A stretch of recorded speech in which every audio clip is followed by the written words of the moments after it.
Subhanallah walhamdulillah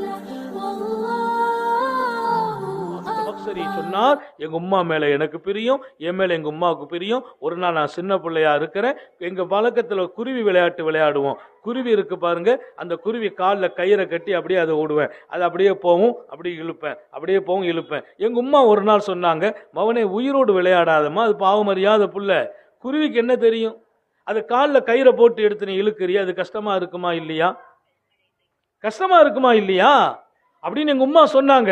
ஆனா எனக்கு அது பெருசா தெரியல.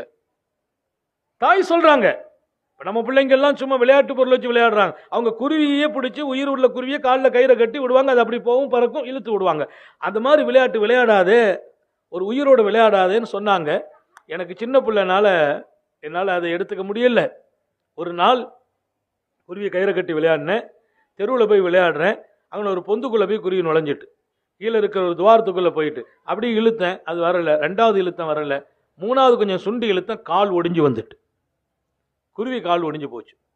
நேரம் எங்கள் உம்மாட்ட போய் சொன்னம்மா, இப்படி விளையாடினம்மா, அது பொந்தில் போய் உட்காந்துட்டு இழுத்தேன் வரல, மீண்டும் இழுத்தேன், ரெண்டாவது மூணாவது இழுக்கும்போது கால் ஒடிஞ்சிட்டுன்னு. எங்கள் உம்மா உடனே வருத்தப்பட்டு சொன்னாங்கம்மா, அவனை என்ன வேலை செய்த, எத்தனை தடவை தடுத்தம்பா, உன் கால் ஒடிஞ்சா எப்படி இருக்குன்னு கேட்டாங்க. உன் கால் ஒடிஞ்சா எப்படி இருக்கும்னு எங்கள் உம்மா கேட்டாங்க. பதுவா செய்யல, உன் கால் ஒடியணும்னு சொல்லல, உன் கால் ஒடிஞ்சா எப்படி இருக்குன்னு கேட்டாங்க. அவர் சின்ன பிள்ளையில தன் சொந்த சரிதை எழுதுகிறார்.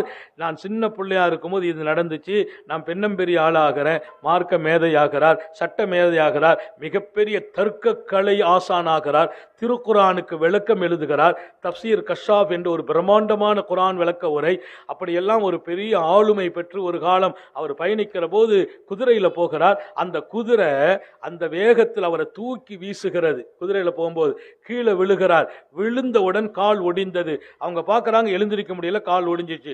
இது எப்ப 4 வயசுல அம்மா சொன்னாங்க, உன் கால் ஒடிஞ்சா எப்படி இருக்குன்னு. இன்னைக்கு அவங்க 40 வயசை தாண்டி கீழே விழுந்து கால் ஒடிஞ்சிச்சு. அவங்க சொன்னாங்களாம், ஹாதா துவா உம்மி, எங்க உம்மா செய்த துவா நடந்துட்டுன்னாங்களாம்.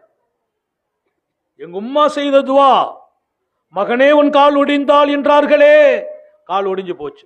தாய்மார்களே, உங்கள் பிள்ளைகளை அவச்சொல் சொல்லாதீர்கள், உங்களுக்கு கட்டுப்படாவிட்டாலும் திட்டாதீர்கள், சாபமிடாதீர்கள், அது பழித்தால் நம்ம தாங்க மாட்டோம். பிள்ளைகளை அன்பு காட்டுங்கள், அரவணையுங்கள், நல்ல சொற்களை சொல்லுங்கள், ஒழுக்கம் சொல்லிக் கொடுங்கள், அல்லாஹ்வோடு ரசூலோடு உங்கள் பிள்ளைகளை பழக்கப்படுத்துங்கள், பள்ளிவாசல் வாழ்க்கையை கொண்டு உங்கள் பிள்ளைகளுக்கு நீங்கள் தொடர்பை உண்டாக்குங்கள், நல்லவர்களோடு பழக வையுங்கள். அவர்கள் போதைகளுக்கு அடிமையாகி போய் சமூகத்தை கலங்கப்படுத்துகிறார்கள். நீங்கள் தான் சரியான ஆசிரியர்கள் என்பதை கவனத்தில் கொள்ள வேண்டும்.